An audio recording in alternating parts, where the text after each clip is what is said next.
Assalamualaikum dan salam sejahtera. Bertemu lagi untuk video yang kedua berkaitan dengan kedaulatan Malaysia, cabaran punca dan penyelesaian bagi tema jenayah. Ini merupakan tema karangan bagi pengajian am semester 1. Pertama, kita akan lihat faktor berlakunya jenayah. Faktor yang pertama ialah faktor persekitaran.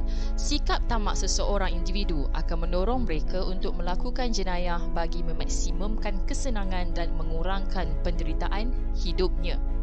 Individu yang ingin memiliki kehidupan yang mewah dalam masa yang singkat sanggup melakukan apa-apa sahaja bagi memperoleh wang dan harta walaupun terpaksa melakukan sesuatu yang salah di sisi undang-undang. Faktor persekitaran ini merujuk kepada persekitaran hidup dia yang inginkan kepada kesenangan dan dia tak nak hidup dalam kesempitan hidup.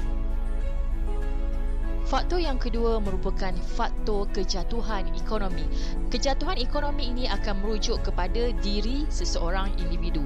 Contoh, apabila seseorang individu ini sukar mendapatkan sesuatu kerana tiada pekerjaan atau diberhentikan kerja, mereka sanggup mengambil jalan mudah untuk melakukan jenayah seperti mencuri, menggedah-dadah dan menipu. Terdapat beberapa kes kecurian di pasaraya membabitkan golongan rentan. Golongan rentan ini merupakan golongan yang hidup susah ataupun B40 ataupun mungkin dia orang miskin yang mengalami desakan hidup kerap tular di media sosial. Faktor media massa. Pengaruh unsur ganas dan cara-cara melakukan jenayah kerap kali disebarkan secara langsung ataupun secara tidak langsung, sama ada di media sosial seperti Facebook, live chat dan Instagram. Hal ini akan ditiru oleh pengguna atau mereka yang ingin melakukan jenayah. Sebagai contoh, filem berkaitan buli Juvana menarik minat pelajar untuk menunjukkan mereka lebih hebat berbanding dengan rakan yang lain. Kegiatan ini kebiasaannya akan berlaku kepada pelajar yang tinggal di asrama. Faktor yang keempat ialah pengaruh dadah. Mereka yang terlibat dengan dadah sanggup melakukan apa-apa sahaja untuk mendapatkan wang bagi membeli dadah. Mereka sanggup membunuh, merompak dan meragut mangsa. Lebih mengerikan apabila mangsa yang dibunuh atau yang dirompak merupakan ahli keluarga mereka sendiri. Faktor penghayatan agama. Individu yang terlibat kurang menghayati ajaran agama masing-masing kerana semua agama di dunia ini menyarankan umatnya untuk berkelakuan baik dan tidak melakukan sesuatu yang bertentangan dengan undang-undang sesebuah negara. Bagi mereka, perbuatan seperti rasuah, pecah amanah, penyelewengan dan lain-lain ini tidak lagi menjadi satu kesalahan.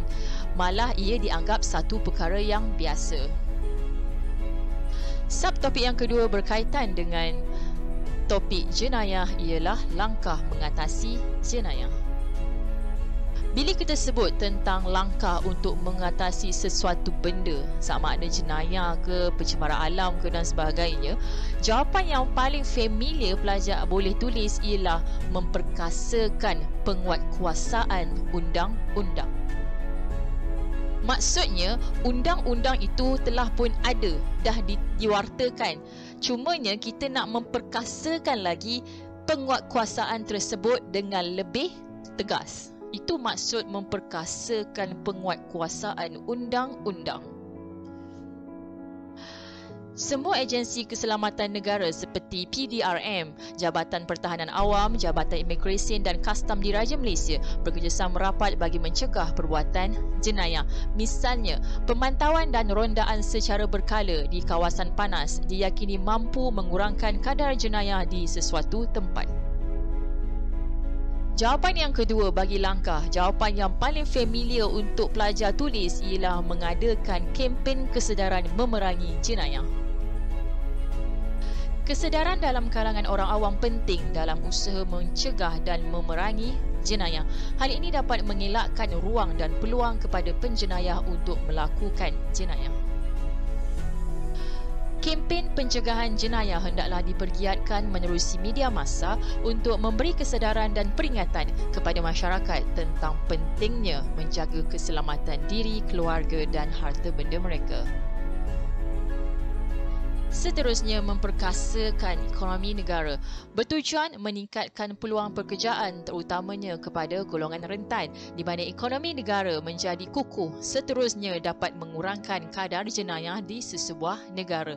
Peluang kerja yang diberikan dapat mengelakkan golongan terbabit terhindar daripada melakukan jenayah mencuri, mengedar dadah dan menyamun. Pendek kata, bila orang itu ada kerja, dia tidak akan melakukan jenayah yang lain sebab dia ada sumber pendapatan.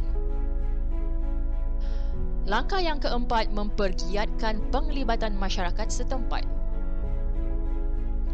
Masyarakat setempat menubuhkan kelab rukun tetangga di kediaman masing-masing untuk mengawasi perbuatan jenayah setempat. Selain itu, masyarakat harus peka tentang sebarang aktiviti yang mencurigakan dan membuat laporan kepada pihak berkuasa dengan kadar segera. Pendek kata, masyarakat yang ada di kawasan tersebut mestilah mengambil tahu apa-apa jenayah ataupun perbuatan yang mencurigakan di kawasan mereka. Dalam masa yang sama, mereka juga boleh mengawasi atau membuat rondaan di kawasan kediaman.